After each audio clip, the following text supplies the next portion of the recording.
Ew. It's a hodgepodge when you get in here. I mean, if you look at this stuff, like, this is the way the factory did that. I mean, holy cow. You know, I mean, there was just, they didn't make furniture like this. They didn't build houses like this back then. But they definitely did Buick interiors that way. So my cheap camera lost some audio here, which really isn't a surprise. Basically, I had to get into the back of the car and give some attention to the coach work. There's a lot of rusty metal back there. You know, gingerly taking the upholstery pieces off so that I can make some templates out of them.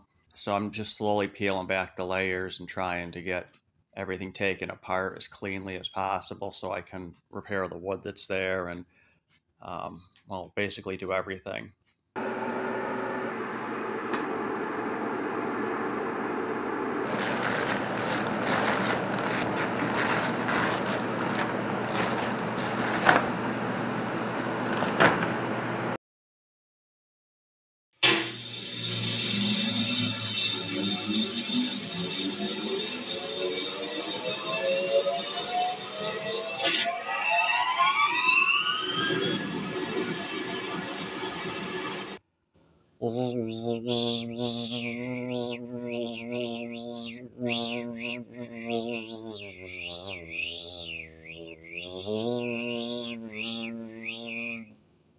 Now we got some of this going on.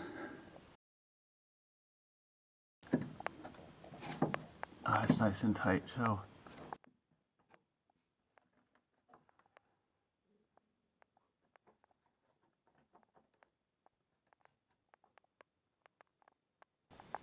Ew.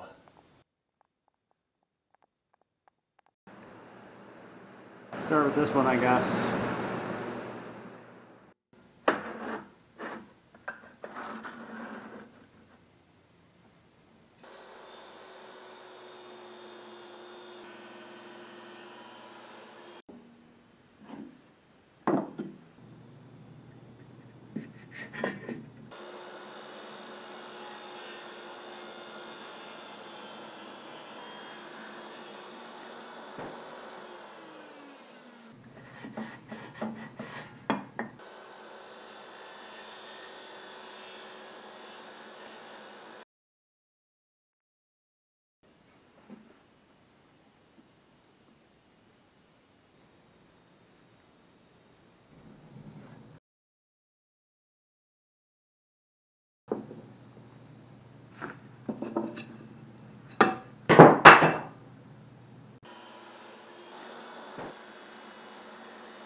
Thanks, Dick. So that should work. We'll wait to cut this one. We'll wait to cut this crown when we take the other side off so we can match all the right angles.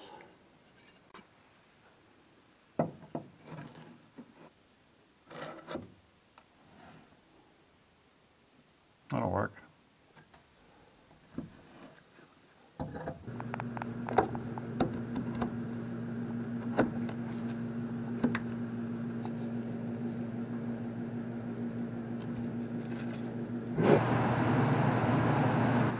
I've been using this stuff to harden the wood.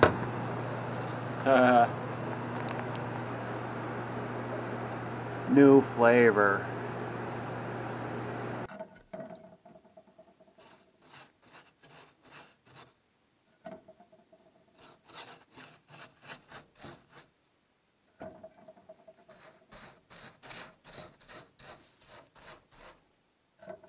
Look at this shit sandwich here.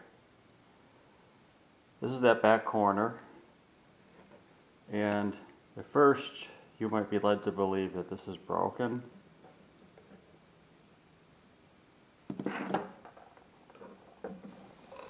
But it's actually made that way. Shame. Shame on them.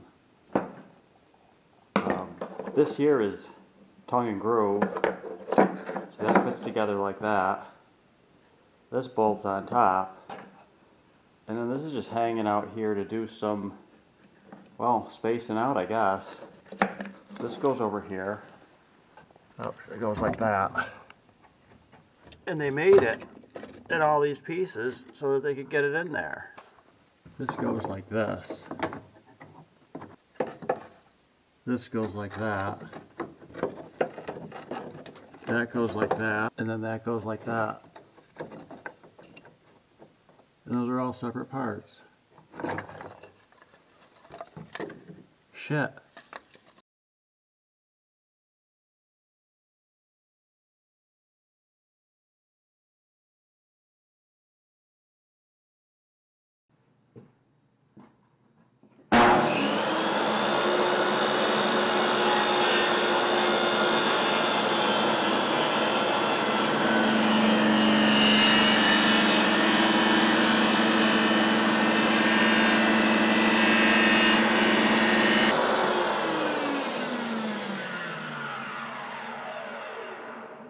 Alright, let's just do a quick update here. My camera hasn't been capturing audio once in a while, so I actually lost quite a bit of stuff. We got a lot of the corrosion back here cleaned up, and it's not perfect. A lot of these spots are really hard to get up inside. The areas I can get to, I did, you know, go to town on. After seeing the way they put this thing together, I'm definitely not going to worry about it being any type of finished carpentry. Most of this is just holding up upholstery. You know, all these little fiddly bits around the corner are just kind of, you know, keep the windows in place and stuff like that. So, just a quickie here. I've got that top one done, and I got this bottom. I made one for the bottom here. I'm going to come back after I put this piece in, and I'm just going to go across it with like a flap wheel. I made them all a little bit proud so I can come back in and do a little bit of finishing on it, fine tuning that way. But you know, still a lot more to do. But got a little bit of red oxide on there anyway, just to kind of cut in the corners where it's going to be hard to get back into. I put a little bit of gasket kind of stuff up here so maybe it won't squeak. But so we're trying to recreate this nailing point for the back of upholstery, and it would have looked something like that. Of course that one needs to get redone as well, but this was mostly gone over here. This face sits more parallel with this board on the other side, so this plane is out, and it's because this is turned in. I'm going to offset it by cutting this at an angle to bring the whole thing back straight. Go ahead and make a little relief cut for this here, because that bounces on top of there and it throws it off even more. So I think the way I'm going to do that is I'm going to take this block whilst holding all this crap together. I'm going to put this on the plane I want it to be on. I'm going to go back here and use the metrics, I guess. Call it a centimeter. I measured back here. I'll throw a line on this side.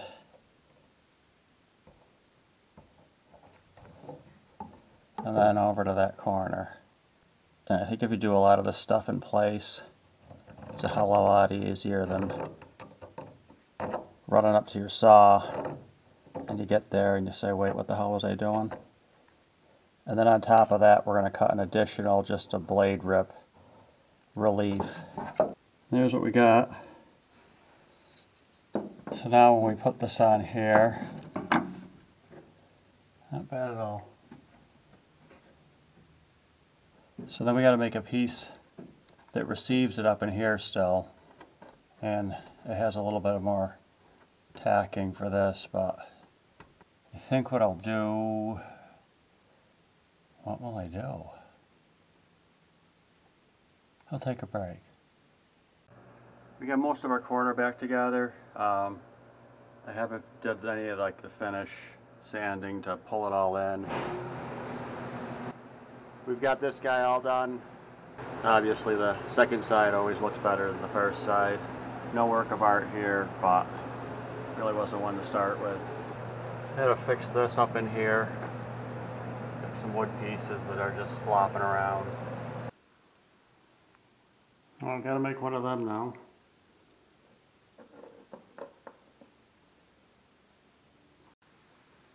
Alright, quick and dirty.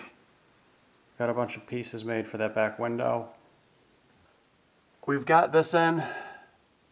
This side I didn't make one because that one wouldn't come out. So I just threw some staples in it. I remade those wedges and I just tacked in that corner. And I did the same on that corner. I think that's going to be it for this one. This could keep going and going and going, but I don't think anybody wants to see every last little piece of what I'm doing. It just, you know, I guess one of the things that's kind of noteworthy is like there's this shit show going on upstairs here. And this is a repair that must have been done years and years and years ago, where it looks like this back support broke or cracked or something. And whoever fixed it, like literally just split this piece of wood with an axe, tossed it in there, and then they found some old sign and they sliced it up, and they probably took a mattress apart and called it a day. This is horrible. This is like broken and smashed and all messed up in here. And I don't know if there's any way around cheating this one, but I haven't really dissected it very much. I want to, you know, put things back together before I start taking that one apart. But I guess that said, like, this thing here is from the factory this way. And that thing is like, from the factory, it looks like it was split with an axe.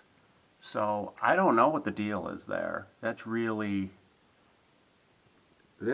all the coach work on this is kind of disappointing, to be honest. I thought, you know, this would have been better quality kind of stuff, but there's some, you know, nice finger joints over here. But I mean, I don't think they didn't really cheat that one, right?